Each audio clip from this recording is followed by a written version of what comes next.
আসসালামু আলাইকুম প্রিয় বন্ধুরা, অতি দুঃখের সাথে জানাচ্ছি পিয়ালি আইল্যান্ডে তেলের বোর্ডে বিস্ফোরিত হয়ে যে অগ্নিকাণ্ড হয়েছে সেটার মূল তথ্যগুলো আজকে আপনাদেরকে জানাবো এবং সতর্কমূলক এই ভিডিওটা। তেলের বোর্ডের ভিতরে আমার তেল যারা বিক্রি করে এই 80 ভাগ 90 ভাগ বোর্ডেই আমাদের বাংলাদেশি বাইরে আছে যারা তেলটা সার্ভিস দেয়, বিভিন্ন ধনীতে বোর্ডে বিক্রি করে। তো তাদের উদ্দেশ্যে আমি একটা কথা বলবো, আমি নিজেও দেখছি যে তেলটা যখন কোনো জায়গায় হস্তান্তর করতে চায় বা করার জন্য রেডি হয় তখন করে কি এই পাশে বেল যেটা দিয়ে তেলটা আনলোড করে সেই বেলটা বন্ধ করে এবং এই সাইডে পাম্প স্টার্ট করে এবং একটা প্রেশার উঠায়, যে প্রেশারটা দিয়ে তেলটা হোলিটার ভিতরে তেলটা মানে যেটা খালিছে সেটা লোড করার জন্য।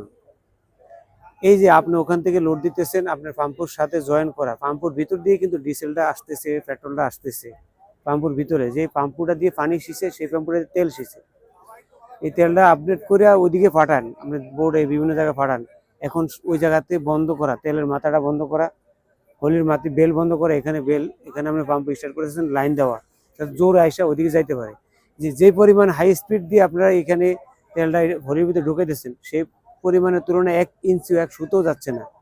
তাহলে ঘটনাটা কি হচ্ছে, এখানে তেলটা স্পিড আইসা ওইখানে বন্ধ থেকে ম্যাক্সিমাম সময় পাম্পুর সাথে যে জয়েন্টটা হয় জয়েন্ট থেকে ছুটে যায়, ছুটে গেলে পাম্পুটা তো তেলের মাধ্যমেই চলে, এটাই একটা আগুনের রূপ ধরে চলে সাইলেন্সার দিয়ে বাইরে। তখন করে কি তেলটা যখন ওখানে পড়ে তখন আগুন ধরে ওঠে। আর তেলটা এই পাম্পুর থেকে আগুনে তেল ধরাটা বেশি সময় লাগে না, কেননা পুরা জায়গাটা তেলে ছড়িয়ে যায় এবং বোটটার মধ্যে তেল, সমস্ত জায়গায় তেল পাম্পু, ডিজেল আর পেট্রোল, এই জন্য খুব দ্রুত বিভিন্ন মানে পুরো বোর্ডের ভিতরে ছড়িয়ে যায়, যেটা হয়ে গেল পিএল আইল্যান্ডে। তো সেই পিএল আইল্যান্ডে যে তেলের বোটটা ধ্বংস হয়ে গেছে সে সাথে আরো কয়েকটা বোটও ধ্বংস হয়ে গেছে। তো আসলে যে প্রবাসী বাংলাদেশি ভাই ছিলেন হাসান, ওনার নাম হলো হাসান, ওনার বাড়ি কুমিল্লা। আমি ওনার জন্য দোয়া করি আল্লাহ তাআলা যেন ওনাকে সুস্থতা দান করে দ্রুত। ওনার চেহারা সমস্ত শরীর পুড়ে গেছে, আমি গত ভিডিও দিয়েছি, উনি চিকিৎসারত অবস্থা আছে। আমরা গিয়ে দেখা করতে পারিনি, আমাদের সাথে দেখা করার সুযোগ করে দেয়নি হাসপাতাল কর্তৃপক্ষ। ওনার মা বাবার জন্য আমাদের অনেক দোয়া রইল, জানা ওনারা এই শোকটা সামাল দিতে পারে এবং দ্রুত যেন সুস্থ হয়ে যায়।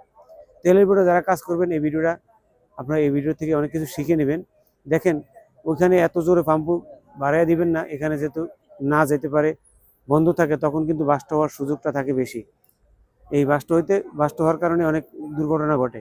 তো বাংলাদেশে যে প্রবাসীরা মালয়ে এসে কাজ করেন, বিভিন্ন ক্ষেত্রে কাজ করেন, পাকের কাজ করেন, তেলের বোর্ডে কাজ করেন, ধাতুর বোর্ডে কাজ করেন, সকলের প্রতি আমার বিশেষ অনুরোধ দিল প্রত্যেকটা ক্ষেত্রে প্রত্যেকটা সেকশনে খুব সাবধানে কাজ করবেন। এই ভিডিওটা শেয়ার করে দেবেন বেশি বেশি। তেলের বোর্ডে যারা আছেন তারা খুব সাবধানে কাজ করবেন। দেখা হবে পরবর্তী ভিডিওতে। আল্লাহ হাফেজ, আসসালামু আলাইকুম।